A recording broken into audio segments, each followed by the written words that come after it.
Now, moving from Lebanon to Gaza, where funerals have been taking place for the victims of an Israeli airstrike on a residential area in the north of the territory.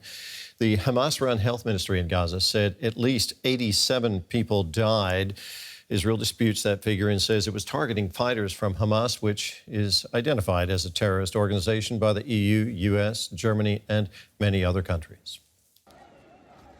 A neighborhood reduced to rubble by an Israeli airstrike. This is Bet Lahir, an area near the border with Israel. We were asleep around midnight when it suddenly felt like there was an earthquake. Debris was falling on us. We rushed outside after hearing the screams of women and children, and we found that our neighbors had been targeted by massive bombs. The Hamas-run health ministry said dozens of people were dead or missing, and scores more were wounded, and that communication problems and ongoing Israeli military operations were hindering rescue efforts. Hospitals are already operating with few basic medical supplies, and very little aid is reaching the north. These are casualties from strikes on the Jabalia camp, a long-standing place of refuge for displaced people in northern Gaza. Israel says it's targeting remaining Hamas militants in northern Gaza. Its forces have been striking the area for 2 weeks now. Israeli officials accuse the militants of using civilian areas and hospitals as cover. They've been ordering civilians out of the north. Ashraf al-Jamal said he and his family were trapped in their home in Jabalia for days because of fierce fighting in their neighborhood, until Israeli soldiers surrounded their street and called them out of their homes.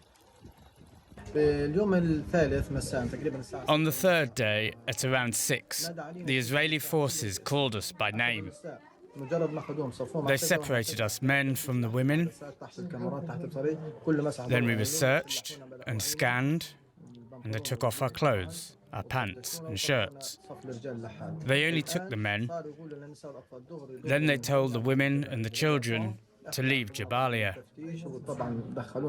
We were taken to be searched and then questioned. After that, we were let go. They told us to move to the south the next day.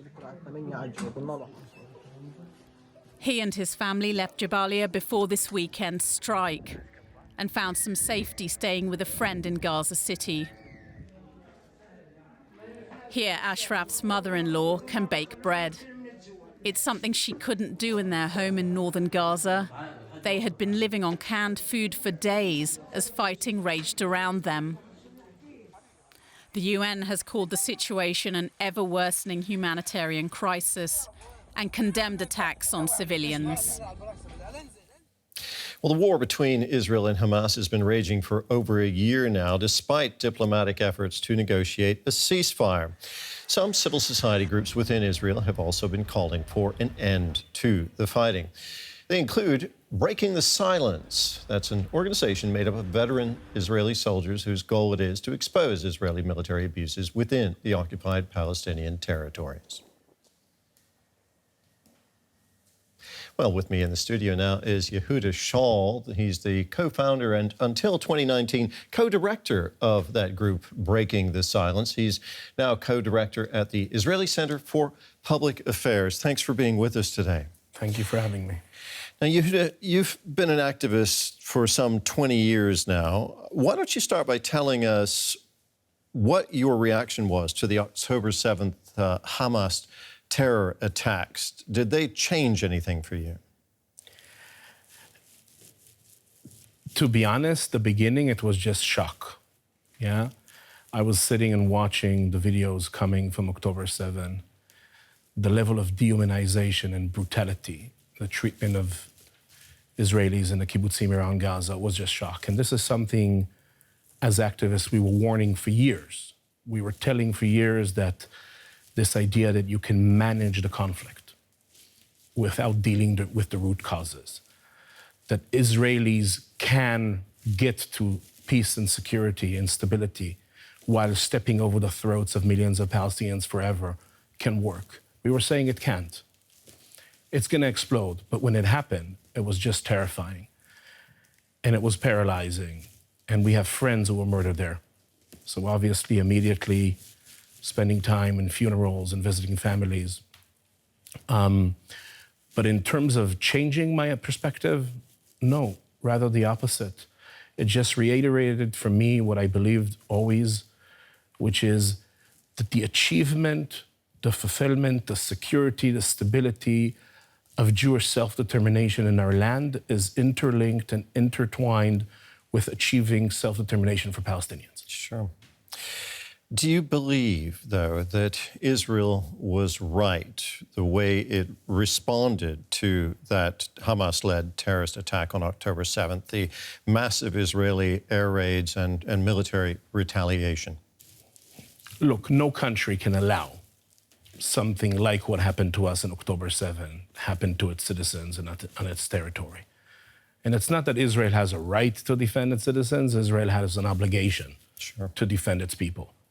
But it should be within line of international law. It should be within moral, what is morally acceptable.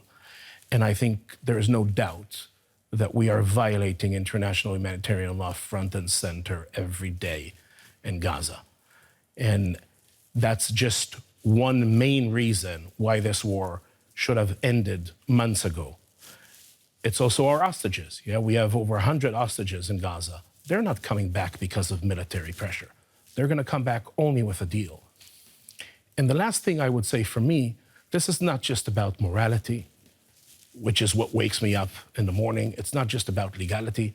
It's also about what future are we envisioning to us and our children in the land. The massive disproportionate use of force in Gaza, the massive destruction and death of civilians, we are sowing the seeds of hatred for generations to come. It's the U.S. Secretary of Defense who said it months ago. I think, if I'm not mistaken, the quote was more or less, Israel is risking of turning a tactical victory into a strategic defeat. And we have done that already. We have gone too far. And sadly enough, at the time where for us the blood was boiling, where there was no place and space for reason, our friends around the world, including here in Germany, haven't been the responsible adult to mitigate our response and make sure that we would respond in a way that actually can take us to a better future. And what way would that be? We have the most extremist government we've ever had in Israel. We see the way we are responding in Gaza. We understand that this is not going to take any of us, neither Israelis nor Palestinians, on a better path. We need the international community to step in and force a ceasefire. We need the international community to use its leverage here. And absent leverage, this will just go on and on and on. What do you make of Israeli Prime Minister Benjamin Netanyahu's goal of eliminating Hamas, of wiping it off the earth? Do you think that maybe the strategy that Israel has been pursuing with Hamas, decapitating its leadership, they've just killed Hamas leader Yahya Sinwar last week. Do you think that might now bring about the situation where some sort of peace could be negotiated? The killing of Yahya Sinwar can go both ways. It can be kind of like what people would call in Israel a victory photo image for Netanyahu, and now we can actually finally have a deal, bring back the hostages, and stop the hostilities. But I'm afraid that with the kind of government we have, and with no breaks from outside on its behavior, this will serve exactly the opposite. This will be used by Netanyahu as a proof of concept that more military pressure we need, more and more, and we're basically going to grind the Gaza Strip until nothing is left. But the issue is ultimately, we will have to live with the Palestinians in the same land. And if we think that we are ever going to get peace by bombing them back to the Stone Age and worse, that's not going to work. Rather the opposite. What will work? This is a question, of course, that governments and Israelis and Palestinians themselves have been working on for decades.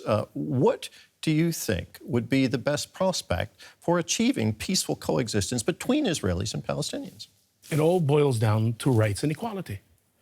I truly believe that if our friends here in Germany would have cared about protecting Jewish and Palestinian lives, then we would have seen all the power of Germany, of the EU, of the US being put in place in order to put us on a diplomatic track that addresses the root causes of the violence.